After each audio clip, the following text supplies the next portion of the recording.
Saudara, kepercayaan diri pemain timnas U23 menjulang pasca kemenangan telak 8-0 atas Brunei Darussalam di pertandingan pertama Piala AFF U23. Di pertandingan kedua malam ini timnas bakal menghadapi Filipina yang juga dalam kondisi baik setelah berhasil mengalahkan Malaysia 2-0. Kemenangan menjadi target Garuda Muda melawan Filipina di Stadion Gelora Bung Karno Jumat malam di penyisihan Grup A Piala AFF U23. Pasukan Gerald Vandenberg sedang dalam kondisi mental prima setelah kemenangan telak di partai perdana melawan Brunei Darussalam. Tak tanggung-tanggung, Jens Ravens dan kolega membungkam Brunei 8 gol tanpa balas. Jens Ravens mencetak 6 gol di laga itu.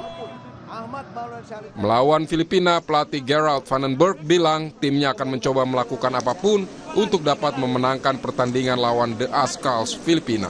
Every game is another one, you know, and we know that we play against the Philippines. They're a good team, and we know that we need to win, and of course they had the same, and we will try to win, and then we look to the next. But first, tomorrow is important, and we will try to do everything.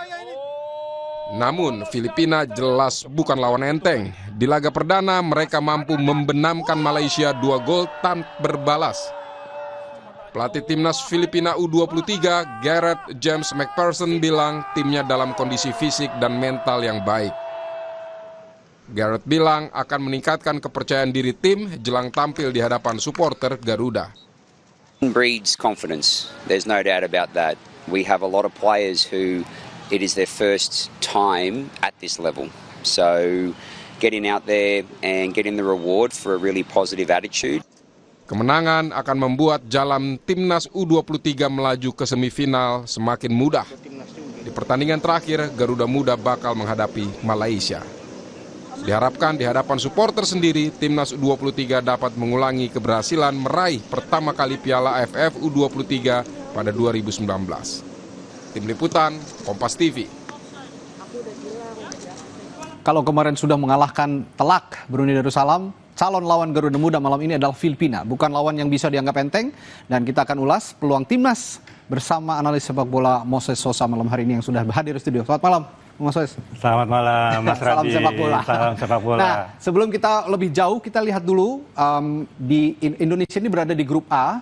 Kita akan tampilkan VT-nya. Putaran keempat ya? Ya. Oh, ini ada di grup A, ada Indonesia, Malaysia, Filipina, Brunei Darussalam. Ya. Kemarin Filipina mengalahkan Malaysia. Ya sepertinya di luar dugaan ya. Ya. Malaysia kan biasanya punya tradisi melawan. Tapi kali ini sepertinya meskipun Malaysia tidak terlalu banyak keeping ball, tapi Filipina akhirnya yang bisa keluar sebagai pemenang. Anda melihat bagaimana calon lawan kita malam hari ini? Ya, Filipina yang memang di luar dugaan ya. Filipina bisa mengejutkan Malaysia, mengalahkan mereka 2-0 dengan bermain ya dengan begitu-begitu saja. Artinya tidak istimewa gitu. Tidak istimewa, Malaysia mengurung tapi tidak bisa menghasilkan gol gitu, dibuat putus asa. Nah, ini justru adalah tantangan buat timnas kita ya. 1 jam ke depan akan menghadapi mereka. Jadi strategi terbaru, artinya strategi yang beda kan, ada istilah beda lawan, beda strategi ya. Ini memang kita harapkan akan diterapkan oleh Vandenberg.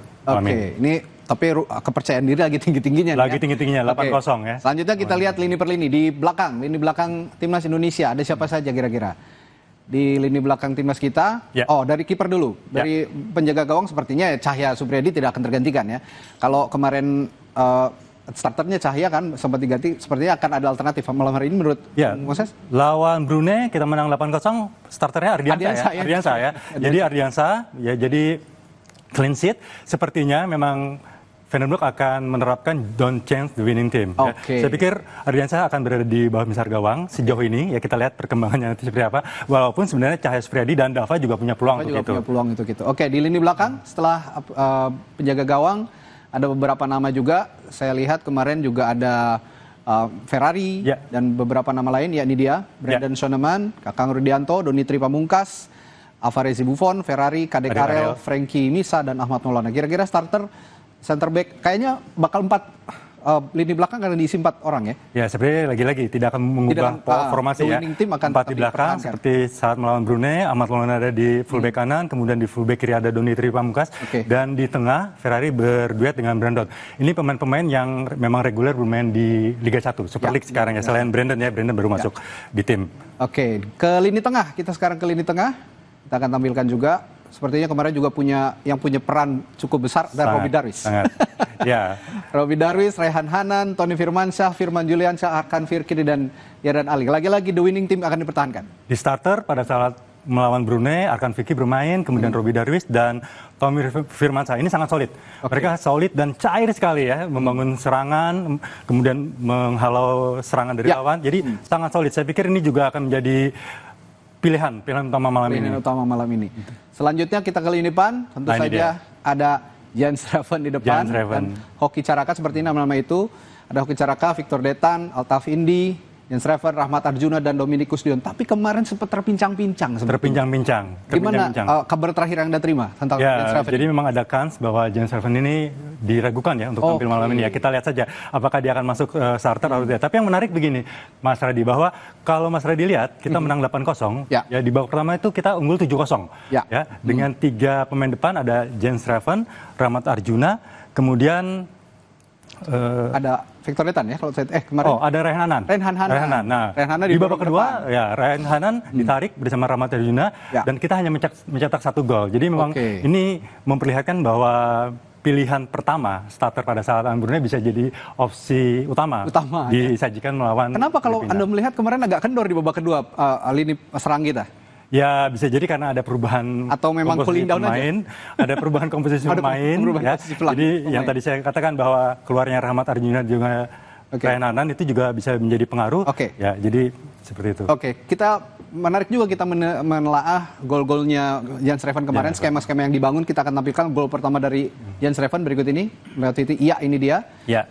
Kita lihat kemarin ada terupas kalau saya tidak salah ya. Nah ini dia. Jadi umpan silang ya. Umpan silang dari Rehan Hanan. Sangat baik. Ini kalau misalnya ditarik ke belakang prosesnya menarik tuh yang tadi ya gol pertama ya karena di situ ada peran Jan Schreven juga yang menarik pemain belakang Brunei dipancing dipancing sehingga mereka fokusnya ke Jan Schreven sementara Rehan Hanan bergerak insting ke ini yang jarang dimiliki oleh striker-striker di timnas Indonesia sebelumnya memang. Betul sekali Mas Radi. 6 gol, kaki kanan, kaki kiri. Cuma sayangnya memang kita tidak melihat gol dari kepala ya. Jadi tidak memanfaatkan tinggi badan dia 189 cm. Iya betul sekali. Tinggi, kita lihat gol yang kedua dari Jan Schreven. Ini juga ya. Ini masih bolanya mirip-mirip dari sisi kanan. Iya. Ini tapi kali ini ini gol ketiga. Sempat ditepis. Ahmad Maulana. Tapi Jan Schreven dikasih peluang juga, dia tekuk kemudian kaki kiri. Kaki kiri. Jadi kiri kanan main ya. Kiri kanan main. Tapi yang seperti saya bilang tadi, tidak ada gol dari kepala. Ini yang kita tunggu nih, gol dari kepala. Dan itu tentu saja umpan silang yang diandalkan, yang akurat dari para pemain sayap kita. Ini lolos dari jebakan offside. Yang tadi ini yang gol kedua. Kita tampilkan gol yang ketiga. Kita akan tampilkan gol yang ketiga. Ya. Ini umpan lambung. Dan pemain belakang tidak bisa mengantisipasi, Reven langsung eksekusi. Jadi kelihatan ya, ini insting striker, killer, pembunuh. Jadi ada peluang, sikat, langsung sikat. Benar. Ini tidak ada ampun ketika pemain belakang gagal mengantisipasi umpan lambung. Ya, ini masih yang tadi. Langsung disikat. Terlepas dari kesalahan pemain nomor 23 Brunei ya, yang tidak bisa menjaga Reven. Tapi di sini terlihat sekali Reven bisa memanfaatkan peluang. Nah ini ada juga gol keempat yang tidak kalah baiknya, skema yang tidak kalah baiknya ditampilkan dari throw in kalau saya tidak. Betul sekali, dari Robby Darwish. Tenang ya. Jadi dingin sekali ya, tidak ada power di sana, beda dengan gol yang sebelumnya. Jadi dingin sekali. Kalau melihat gol-gol tadi, Bung Moses, sepertinya kita kan juga punya kebutuhan striker di timnas senior ketika oleh Romani tidak bisa bermain karena cedera. Diragukan bermain meskipun belakangan atau hari ini juga Ketua Umum PSSI mengatakan bahwa proses naturalisasi terhadap Mauro Zylstra sedang berjalan dan sepertinya tinggal finalisasi saja. Dan ada 2 naturalisasi lain yang belum diungkap. Tapi kita melihat Jan Schreven dengan ketajamannya, dengan insting striker yang baik begitu. Bisa nggak jadi alternatif kira-kira? Jadi momennya ini memang tepat. Artinya begini, ketika oleh Romania cedera, kemudian muncullah Jan Schreven di permukaan dengan momen turnamen AFF U23 ini. Dan dia cetak 6 gol. Jadi ya wajar ketika semua mata tuh tertuju pada dia. Seolah-olah dia menjadi satu-satunya opsi. Padahal kalau kita lihat kondisi objektif komposisi skuad timnas senior per hari ini, jadi paling tidak sebenarnya ada 2 opsi yang bisa dilakukan oleh Patrick Kluivert. Yang pertama adalah memanfaatkan striker-striker murni yang ada. Ada Ramadan Sananta, kemudian Hoki Caraka, dan juga Septian Bagaskara di sana. Ya, jadi striker murni, atau memanfaatkan pemain yang bukan striker murni yang bisa ada di posisi nomor 9. Ya, dan kita pernah melakukan itu di era sebelumnya. Ada Rafael Strijk dan juga Ragnar Ormangun. Jadi sebenarnya kalau ngelihat kondisi objektif skuad timnas senior sekarang, kita bisa melihat itu. Tapi kan ini dinamis. Ya, dan federasi gerak cepat. Ya, proses dari Jusa tadi dipercepat, kemudian juga ada 2 pemain baru dan pasti striker. Jadi Ketum PSSI Pak Erik juga sudah declare ini bukan posisi manapun, ini posisi striker. Jadi sudah jelas ini untuk opsi menggantikan Oli di sana. Oleh Romani. Nah, kalau kemarin sebenarnya Patrick Kluivert juga saya simak kemarin ini dia sedang assess penampilan dari Jens Reven sendiri di AFF 23 ini.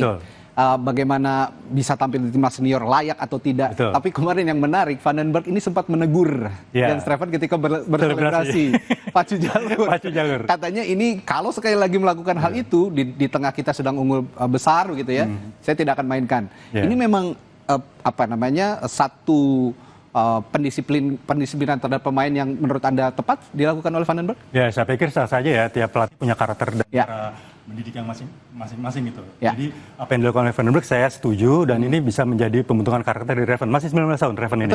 Seperti itu. Tapi saya tertarik dengan apa yang tadi Mas Radi disampaikan, bahwa ini gimana nih Patrick Kluivert melihat Reven. Betul. Reven maksud saya harus membuktikan penampilan dia di AFF. Dan yang lebih pentingnya lagi adalah bagaimana dia bermain di Super League nanti bersama Bali United. Itu yang paling penting. Kenapa? Karena Agustus nanti itu Liga berjalan, kemudian September kita menghadapi FIFA Matchday, menghadapi pertandingan persahabatan Libanon dan Kuwait. Ini sebenarnya ajangnya. Apakah dia layak? Seperti itu. Walaupun memang jangan lupa masuknya Reven di timnas U23 ini juga pasti atas dasar pertimbangan dari Patrick Kluivert, gitu loh. Pelatihnya Van den Berg, jadi dia dipanggil. Nah, kalau gitu pertandingan nanti malam ini melawan Filipina, meskipun katanya agak diragukan Reven bermain, mudah-mudahan ada kans menjadi pemain pengganti, dan nanti di pertandingan berikutnya melawan Malaysia dan di fase-fase berikutnya Piala AFF bisa jadi ajang pembuktian buat Reven, dan Kluivert setidaknya bisa melihat alternatif lain, pengisi pengganti oleh Romani dari sosoknya Jens Reven ini kira-kira. Ya, tentu saja. Jadi memang terkesan diplomatis ya.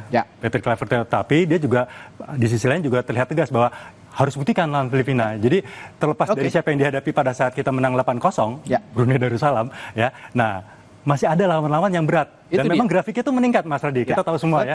Jadi pertandingan pertama lawan Brunei, sebentar lagi lawan Filipina, dan terakhir lawan Malaysia itu yang berat justru. Seperti itu. Dan nanti masih ada babak selanjutnya. Ini masih babak grup. Belum Thailand ya. Betul. Jadi intinya kesimpulannya belum teruji. Masih perlu pembuktian. Buktikan dulu juara di AFF ya. Perlu pembuktian dan meyakinkan tim pelatih gitu untuk layak masuk tim senior. Baik. Terima kasih analisisnya begitu menarik, Bung Moses Sosa di Sapa Indonesia Malam Kompas TV. Dan saudara, setelah jeda masih ada informasi lain yang menarik untuk Anda simak di Sapa Indonesia Malam. Pengadilan telah menjatuhkan vonis terhadap mantan Menteri Perdagangan Thomas Lembong atas kasus korupsi impor gula. Sesaat lagi di Sapa Indonesia Malam.